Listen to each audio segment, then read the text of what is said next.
தொடரும் அமெரிக்காவின் பொருளாதார தடைகள். தொடர்ந்தும் சர்வதேச நிறுவனங்கள் மனித உரிமை மீறல் செயல்பாடுகளிலிருந்து அமெரிக்காவை காப்பாற்றுவது ஏன்? அமெரிக்காவால் நிகழ்த்தப்பட்ட மருத்துவ படுகொலைகள் மறைக்கப்படுகின்றனவா?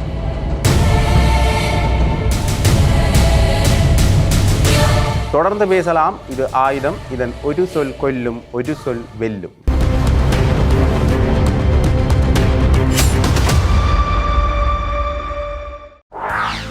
கடந்த 20 ஆண்டுகளாக இலங்கை மற்றும் தென்னிந்திய கேட்டரிங் துறையில் முன்னணி மற்றும் முன்னோடி நிறுவனமாக திகழ்ந்து தனது தன்னிகரற்ற சேவையின் மூலம் மக்களின் நன்மதிப்பையும் நம்பிக்கையும் பெற்ற ரூபீஸ் கேட்டரிங் நிறுவனம் தற்போது வென்யூ சோர்சிங், கேட்டரிங், டெக்கரேஷன் என முற்றுமுழுதான ஈவென்ட் பிளானிங் சேவையினை வழங்குகின்றது. உங்களது நிகழ்வுகள் எதுவானாலும் rubiescatering.co.uk. உங்களது நிகழ்வுகள் எதுவானாலும் தங்கமான பொழுதாக மாற்றிட rubiescatering.co.uk. தொடர்ந்துமே அமெரிக்காவினுடைய பொருளாதார தடைகள் பல நாடுகளை இன்றளவிலும் கூட பணவீக்கத்தோடையே வைத்திருக்கின்றன. இது அந்த நாடுகளுக்கு பொருட்கள் வாரதில் இருந்து அந்த நாடுகள் பொருட்களை ஏற்றுமதி செய்வது முதலான பல செயல்பாடுகளையும் தடை செய்திருக்கின்றன. குறிப்பாக ரஷ்யாவுக்கு வழங்கப்பட்ட தொழில்நுட்ப ரீதியான தடைகள் இன்னுமே நீக்கப்படவில்லை. ரஷ்யாவினுடைய தொழில்நுட்ப பொருட்கள் கொண்டு செல்லப்படுவதும் அல்லது அந்த தொழில்நுட்ப பொருட்களான வர்த்தகங்களில் ஈடுபடுற நாடுகளுக்கு மீண்டும் மீண்டும் பாதிப்பை ஏற்படுத்துவதும் அமெரிக்காவினுடைய ஒரு வழக்கமான விடயமாகவே இருக்கின்றது. அது மட்டுமில்லாமல் இன்றளவிலும் கூட தொடர்ந்தும் இந்த ஆப்கானிஸ்தானுடைய மத்திய வங்கியினுடைய நிதியை அமெரிக்கா விடுவிக்காமல் இருக்கின்றது. உண்மையிலேயே ஒரு இறையாண்மை பொருந்திய நாட்டினுடைய மத்திய வங்கியினுடைய நிதியை தன்னுடைய கட்டுப்பாட்டுக்குள்ள ஒரு நாடு வைத்திருக்கின்றது என்றால் மிகப்பெரிய அளவிலான பொருளாதார தடை என்று தான் சொல்ல வேண்டும். அது மட்டும் இல்லாமல் ஈரானுக்கு விதிக்கப்பட்ட ஏற்றுமதி தடைகள் ஓரளவு தகர்த்தப்பட்டிருந்தாலும் கூட இன்றளவிலும் கூட ஒரு பொருளாதார தடை சூழ்ந்த நாடாகத்தான் ஈரான் இருக்கின்றது. மிகப்பெரிய அளவிலான பொருளாதார தடைகள் அங்கே விதிக்கப்பட்டிருக்கின்றன. வெனிசுலா, வடகொரியா மீதான பொருளாதார தடைகளை அமெரிக்கா இன்னுமே நீக்கல. தொடர்ந்தும் அணு ஆயுத பரிசோதனைகள் என்கின்ற பேரில் ஒரு நாட்டுக்குள்ள அமெரிக்கா நுழைந்தால் தொடர்ந்தும் அந்த நாடு பொருளாதார ரீதியாக பின்னடைந்த ஒரு நாடாக மாறும் என்று தான் சொல்ல வேண்டும். வெறுமனே இந்த பொருளாதார தடைகள் என்று சொல்லப்படுகின்ற விடயங்கள் பொருளாதாரம் அல்லது பொருட்கள் மீதான ஏற்றுமதி இறக்குமதி தடையா என்று கேட்டால் இல்லை என்று தான் சொல்லணும். முழுமையாகவே இந்த தடைகளை மட்டும்தான் அமெரிக்கா செய்து கொண்டிருக்காண்டா இல்லை. ஒரு நாட்டு அல்லது அந்த இறையாண்மை பொருந்திய நாட்டிலிருந்து ஒரு மக்களை வெளியேற்றுவது கூட ஒரு பொருளாதார ரீதியான தடை தான். குறிப்பாக காசா, லெபனான் போன்ற நாடுகளில் இருந்து அங்கு வாழ்கிற மக்களை இயன்றளவு வெளியேற்றி கொண்டு வருகின்றது. இருந்தாலும் கூட சில மக்கள் தங்களுடைய நாட்டை விட்டு வெளியேறி சென்றால் மிகப்பெரிய அளவிலான பொருளாதார சவால்கள் மற்றும் பொருளாதார சிக்கல்களை சந்திக்க நேரிடும் என்று இன்றளவிலும் கூட காசாவிலும் லெபனானிலும் தொடர்ந்து மக்கள் இருந்து கொண்டுதான் இருக்கின்றார்கள். இதற்கு பிரதான காரணம் அந்த மக்களினுடைய இயலாமை என்பது அல்ல, தங்களுடைய சொந்த நாட்டை விட்டு போகக்கூடாது என்கின்ற ஒரு நிலைப்பாட்டில் அவர்கள் மிகவும் சாதுரியமாக இருக்கின்றார்கள் தான் சொல்ல வேண்டும். இதற்கு காரணம் என்னென்னு பார்த்தீங்கன்னா, இந்த காசாவில் 1948ஆம் ஆண்டு பசுமை கோடு, கிரீன் லைன் என்கின்ற ஒரு கோடு, அந்த கோடு 78% இஸ்ரேலியர்களுக்கானது தான் காசா என்கின்ற ஒரு நிலைப்பாட்டை அங்கீகரிக்கின்றது. அந்த நிலைப்பாட்டில் தான் அமெரிக்காவும் இருக்கின்றது. இது மிகப்பெரிய அளவிலான சிக்கல்களை இஸ்ரேலுக்கும் காசாவுக்கும் இடையில தொடர்ந்து ஏற்படுத்தி கொண்டிருந்தது. அதற்கு பிறகான இந்த மஞ்சள் கோட்டு தத்துவத்தை ஏற்றுக்கொண்டு சர்வதேசம் அதனை அங்கீகரித்து நடக்கின்றது. இருந்தாலும் கூட அதிலேயும் சில சிக்கல்கள் இருக்கிறது. இதிலேயும் 60% இஸ்ரேலுக்கு செல்வதற்கான வாய்ப்புகள் இருக்கின்றது. ஆகவே இதுதான் ஒரு போர் சூழல் மூழ்வதற்கு பிரதான காரணமாக இருக்கின்றது. அதன் மையப்பொருள் என்று பார்த்தீங்கன்னா நிலம் சார்ந்து வாழ்ந்த பழங்குடி மக்களை அல்லது அந்த நிலத்திலேயே தொடர்ந்தும் இருந்த பாரம்பரிய மக்களை வெளியேற்றுவதில் அமெரிக்கா குறியாக இருக்கின்றது. இது மிகப்பெரிய அளவிலான ஒரு பொருளாதார சிக்கல்களை அந்த மக்களுக்கு ஏற்படுத்தும் என்ற வகையில் இதையும் ஒரு பொருளாதார தடைகளாகத்தான் நாங்கள் எடுத்துக்கொள்ள வேண்டும். அது மட்டும் இல்லாமல் இன்னொரு வகையில் பார்த்தா மருத்துவ ரீதியான பொருளாதார தடைகள். காசாவில் இன்றளவிலும் சரியான ஒரு நிலைப்பாட்டில் மருத்துவம் அங்கே சென்றுதாண்டா இல்லை என்று தான் சொல்லணும். லெபனானில் கூட இன்றளவிலும் கூட பல மருத்துவ சிக்கல்களுக்கு அங்கே இருக்கிற மக்கள் ஆளாகி கொண்டிருக்கின்றார்கள். குறிப்பாக இந்த அமெரிக்காவினுடைய போர்ச்சூழலால் இஸ்ரேல் நடத்திய மிகப்பெரிய தாக்குதலில் லெபனானில் ஒரு நாளில் மட்டுமே 12 மருத்துவர்கள் கொல்லப்பட்டிருந்தார்கள். புர்ஜ் கலாவியா என்ற ஒரு சம்பவம் மிகப்பெரிய அளவிலான மருத்துவ சிக்கல் அந்த நாட்டுக்கு ஏற்படுத்துது. இது வெறுமனே அந்த நாட்டில் மட்டும்தான் நடக்குதான்னு கேட்டால் இல்லை. காசாவில் 100க்கும் மேற்பட்ட மருத்துவ பணியாளர்களை இஸ்ரேல் அமெரிக்காவினுடைய இணை கொன்று குவிக்கின்றது. இது மிகப்பெரிய அளவிலான மருத்துவ தடைகளை அங்கே ஏற்படுத்துவது. இதுவும் ஒரு பொருளாதார தடையாகத்தான் பார்க்கப்படுகின்றது. மிகப்பெரிய அளவிலான உயிர்கள் இங்கே சேதமானதுக்கான காரணம் அங்கே ஏற்பட்ட மருத்துவ சிக்கல்கள் தான். அது மட்டும் இல்லாமல் அங்கிருந்து செல்லுகின்ற ஆம்புலன்ஸ்களை வேண்டுமென்றே தாமதப்படுத்துகின்ற ஒரு நிகழ்ச்சி நிரலை இஸ்ரேல் தொடர்ந்து செய்து கொண்டு வருகின்றது. ஆம்புலன்ஸ் மீதான தாக்குதல்களும் இடம்பெற்றுக் கொண்டிருக்கின்றன. அந்த ஆம்புலன்ஸ் சர்வதேசத்தால் அங்கீகரிக்கப்பட்ட இலச்சனைகளோடு இருந்தாலும் கூட அதன் மீதான தாக்குதல்களை இஸ்ரேல் தொடர்ந்து கொண்டுதான் இருக்கின்றது. மிகப்பெரிய அளவிலான மருத்துவ சிக்கல்களை அங்கே ஏற்படுத்துவதற்காக இதை முழுமையாகவே நாங்கள் மருத்துவ படுகொலைகள் என்று தான் சொல்லணும். காரணம் உங்களுக்கு தெரியும், ஏற்கனவே ஜெனோசைட் என்று இனப்படுகொலை என்கின்ற ஒரு பெயர் தொடர்ந்து சர்வதேச அளவில் பேசப்பட்டு கொண்டிருக்கின்றது. இலங்கையில் நடந்ததில் இருந்து தொடர்ந்துமே பல நாடுகளில் நடக்கிற இனப்படுகொலைகளை எங்களால் அங்கீகரிக்க முடியாது என்று சர்வதேச நிறுவனங்கள் தங்களுடைய குற்றச்சாட்டுக்களை முன்வைத்து கொண்டுதான் இருக்கின்றார்கள். அந்த வகையில் மருத்துவ படுகொலைகள் மெடிசைட் என்கின்ற இன்னொரு பக்கமும் தொடர்ந்து விரிவடைந்து கொண்டிருக்கின்றது. அதற்கு பிரதான காரணமாக அதில் அங்கம் வகிக்கின்ற மிக பிரதானமான ஒரு சூத்திரதாரியாக இருக்கிறது அமெரிக்கா தான். இது எங்களுடைய நாட்டில் முள்ளிவாய்க்கால் படுகொலைகள் இடம்பெற்ற பொழுதும் கூட மருத்துவ படுகொலைகள் இடம்பெற்றன. பாதுகாப்பு வலயங்கள் என்று குறிக்கப்பட்ட சர்வதேச சின்னங்கள் இலச்சினைகள் பொறிக்கப்பட்ட இடங்களிலும் கூட அந்த பாதுகாப்பு வலயங்களிலும் கூட கொத்து குண்டுகள் குவிந்ததை பார்க்கக்கூடிய மாதிரியே இருந்தது. ஆகவே இது ஒரு மருத்துவ படுகொலை என்கின்ற அடிப்படையில் தான் எடுத்துக்கொள்ள வேண்டும். குறிப்பாக இந்திய ராணுவம் இருந்த காலப்பகுதியில் மருத்துவமனைக்குள்ள நேரடியாக சென்று சரமாரியாக துப்பாக்கி பிரயோகங்களை மேற்கொண்டிருந்தார்கள். அதில் மருத்துவர்கள் நோயாளிகள் உட்பட பலரும் கொல்லப்பட்டதை காணக்கூடிய மாதிரியே இருக்கும். இதுவும் ஒரு வகையான மருத்துவ படுகொலைக்கான உதாரணங்கள் தான் சொல்லணும். அதே வகையான மருத்துவ படுகொலைகளை தான் அமெரிக்கா இன்றளவிலும் ஏற்படுத்தி கொண்டிருக்கின்றது. இந்த மருத்துவ படுகொலைகள் எங்கே கொண்டு போய் விடும் என்று பார்த்தீங்கன்னா அடுத்த கட்டமான உயிரிழப்புகள். ஏற்கனவே போரில் மக்கள் தொடர்ந்து அந்த இடத்திலேயே மரணிக்கின்ற சம்பவங்கள் இடம்பெற்றுக் கொண்டிருக்கின்றன. போரால் இடம்பெற்ற மரணங்களில் இருந்து மக்களை காப்பாற்றுறதுக்கான ஒரு நடவடிக்கையில் மருத்துவர்களோ அல்லது மருத்துவ குழாமினர்களோ மேற்கொண்டு இருக்கின்ற பொழுது அவர்கள் மேலே தாக்குதல் நடத்தின, குறிப்பாக அந்த மருத்துவ பணியாளர்கள் மேலே தாக்குதல் நடத்தின மட்டுமில்லாமல் மருத்துவ பொருட்களுக்கு அல்லது மருத்துவ வாகனங்களுக்கு தடை விதித்தல் தாமதித்தல் என்ற நடவடிக்கைகள் மூலமாக அடுத்த கட்டமான உயிரிழப்புகள் ஏற்படுவதற்கான சாத்தியக்கூறுகள் இருக்கு. இது வளமையாக எல்லாருக்கும் தெரிந்த ஒரு விடயம்தான். இது இவ்வாறு இருக்கு. இன்னொரு வகையில் நாங்கள் இதை பார்க்கணும் என்று பார்த்தீங்கன்னா மிகப்பெரிய அளவிலான ஒரு மருத்துவ சிக்கலை ஏற்படுத்தி மருத்துவமனைகள் மேலே தாக்குதல்களை நடத்துறது. இந்த மருத்துவமனைகள் மேலே தாக்குதல்கள் நடத்துறதுக்கு அமெரிக்காவாக இருக்கட்டும் சரி, இஸ்ரேலாக இருக்கட்டும் சரி சொல்கிற காரணம் என்று பார்த்தீங்கன்னா மருத்துவமனைகளுக்குள்ள சுரங்கப்பாதைகள் இருக்குது. அந்த சுரங்கப்பாதைகள் வழியாக இந்த நிழல் படைகளை வளர்க்கின்ற ஒரு செயல்பாட்டை ஈரான், காசா, லெபனான் போன்ற நாடுகள் செய்து கொண்டு வருகின்றன. அதால தான் நாங்கள் மருத்துவமனைகள் மேலே தாக்குதலை மேற்கொள்கிறோம் என்று சாதாரணமாகவே சொல்லிவிட்டு செல்றதை காணக்கூடிய மாதிரி இருக்கின்றது. இது ஈரானிலே நடந்திருந்தது. தெஹ்ரான் பகுதியில் நடந்த தாக்குதல்கள் மிகப்பெரிய அளவிலான மருத்துவ சேதங்களை ஏற்படுத்தி இருந்தது. சிறுமியர் பாடசாலைகளில் அங்கே தாக்குதல்கள் இடம்பெற்றிருந்தன. இது மிகப்பெரிய அளவிலான மனிதாபிமான சிக்கல்களை ஏற்படுத்துகிறது.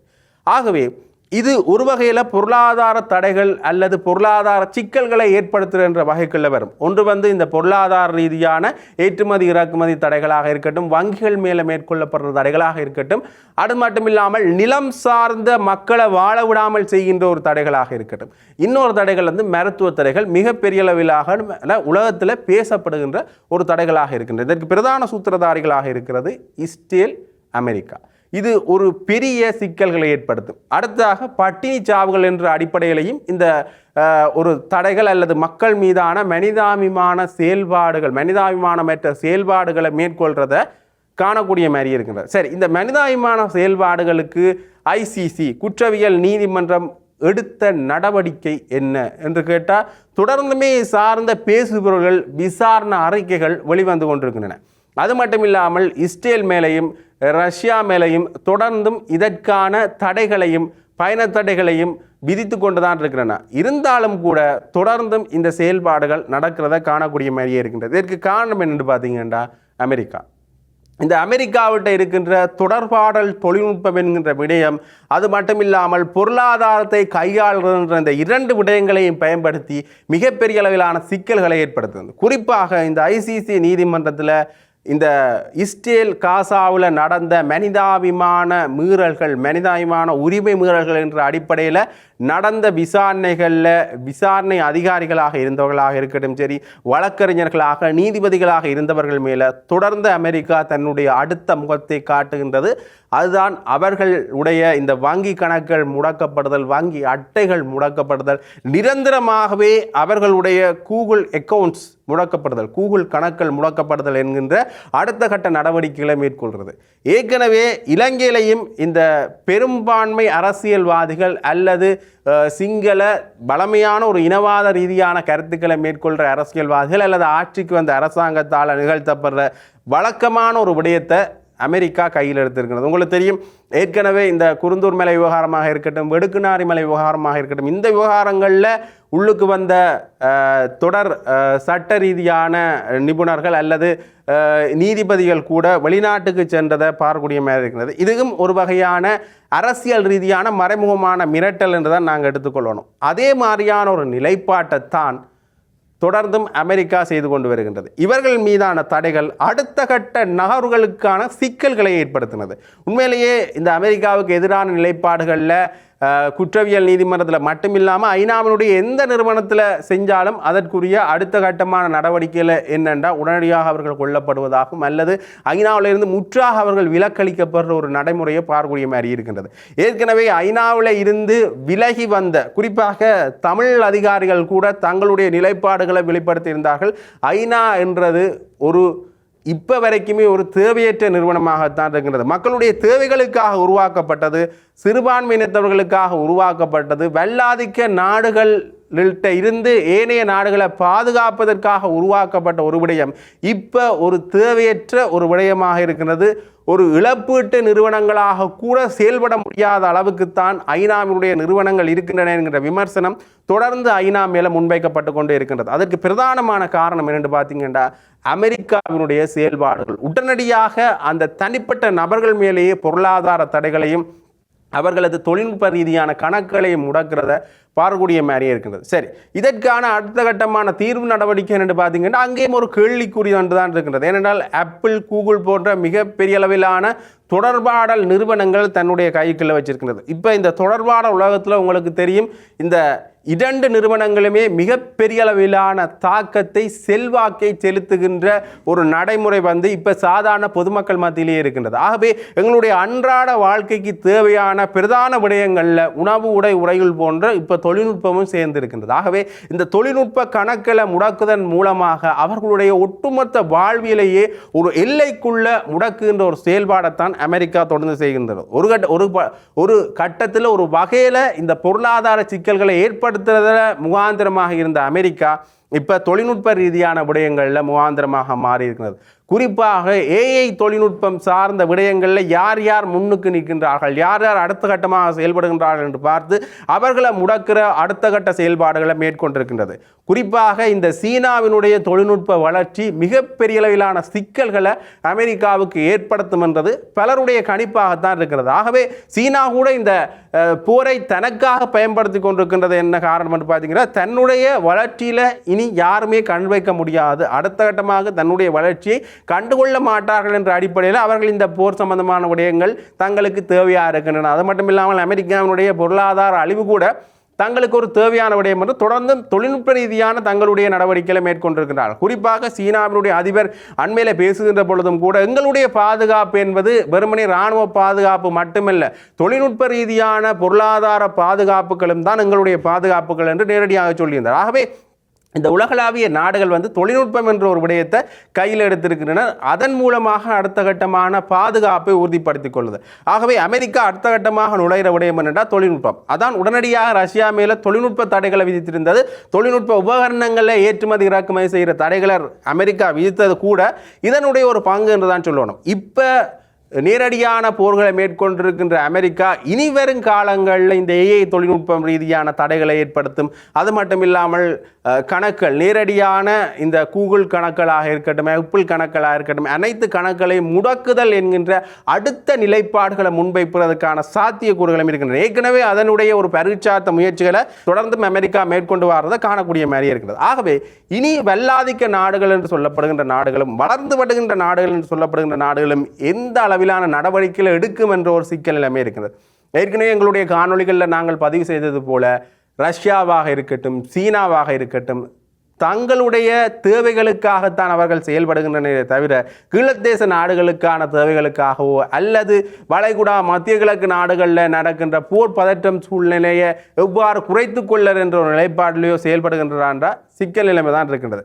ஏற்கனவே இந்த அமைதிக்கான பேச்சுவார்த்தையில் பாகிஸ்தான் தலைமையிலான நாடுகள் ஒன்றிணைந்திருந்தாலும் கூட அது எந்த அளவுக்கு சாத்தியம் என்ற ஒரு இன்னொரு கேள்வி ஒன்று எழுந்திருக்கிறது. சரி, இது இவ்வாறு கேட்க இந்த நாடுகள் இனி என்ன செய்ய வேண்டும்? உண்மையிலேயே இந்தியா போன்ற நாடுகள் அடுத்த தங்களுடைய வல்லாதிக்கமாக வளர்ந்து வருகின்ற நாடுகள் யாருக்குரிய ஆதரவை நிலைநாட்டுகள் என்றால் அங்கே ஒரு கேள்விக்குறிதான் இருக்கிறது. ஏனென்றால் அவர்கள் ஒரு இரண்டு நிலைப்பாடு எடுக்கிறார்கள்.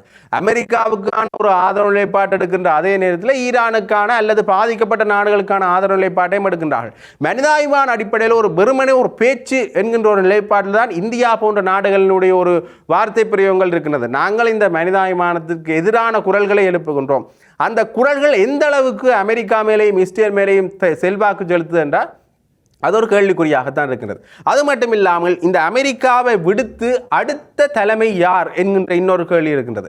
சீனா, ரஷ்யா போன்ற நாடுகள், ரஷ்யா இதில் பெரிதளவில் ஈடுபடாவிட்டாலும் கூட மறைமுகமாக அடுத்த தலைமை என்ற ஒரு போட்டியில் ஈடுபட்டு கொண்டு தான் இருக்கின்றது. சீனா இதை நேரடியாகவே தன்னுடைய நிலைப்பாடுகள் மூலமாக அறிவித்துக் கொண்டிருக்கின்றது. அடுத்த தலைமையாக சீனாவை உருவாக்குதல். ஆக அடுத்த தலைமையாக சீனாவை உருவாக்குதல், ஒரு கம்யூனிச சிந்தனை கொண்ட ஒரு நாட்டை உருவாக்குதல். ஆகவே இது ஒரு வெற்றிகரமான செயல்பாடாகத்தான் இருக்கும் என்று எடுத்துக்கொண்டாலும் கூட எந்த அளவில் இப்போ சீனா தன்னுடைய கம்யூனிஸ்ட் சிந்தனைகளை வெளியில் விட்டோன்றிருக்கின்ற இன்னொரு கேள்வி இருக்கின்றது. வெறுமனே பொருளாதாரம் வளர்ச்சி என்ற ஒரு நிலைப்பாட்டில் இருக்கிற ஒரு நாடு எப்படி ஏனைய நாடுகளையும் இந்த கம்யூனிஸ்ட் சிந்தனையில் பார்க்கும் என்கின்ற இன்னொரு கேள்வி இருக்கின்றது. ஆகவே ஒரு என்னதான் வல்லாதிக்க நாடுகள் கொள்கை அடிப்படையில் முதலாளித்துவம், கம்யூனிசம், ஜனநாயகம் என்ற நிலைப்பாட்டில் இருந்தாலும் கூட அவர்களுடைய அடிப்படை நிலைப்பாடு முதலாளித்துவம் தான். ஆகவே ஒரு நாட்டினுடைய தலைமையை ஏற்றுக்கொண்டு இன்னொரு நாடுகள் செயல்படுறதுன்றது கேள்விக்குறி. ஏனென்றால் வல்லாதிக்க நாடுகள் எதற்காக உருவாக்கப்பட்டது என்றால் இந்த மூன்றாம் உலக வலய நாடுகளுக்கான உதவி நிறுவனங்களாகத்தான் அது உருவாக்கப்பட்டதை தவிர அவர்கள் வளர்ந்த நாடுகள். ஆகவே வளர்ந்து வருகின்ற நாடுகளுக்கான உதவிகளை, நிதி திட்டங்களை, நிதி மையப்படுத்தல்களை, திட்டமிடுதல்களை வழங்குவதற்காகத்தான் இந்த நாடுகள் எல்லாம் உருவாக்கப்பட்டது. ஆனால் தங்களை தலைமையாக ஏற்றுக்கொண்டு தங்களுடைய தலைமையின் கீழ் செயல்பட வேண்டும் என்கின்ற ஒரு எண்ணமே அனைத்து நாடுகளையும் அனைத்து நாடுகளினுடைய இறையாண்மையை முடக்குவதற்கான ஒரு செயல்பாடு என்றுதான் சொல்ல வேண்டும்.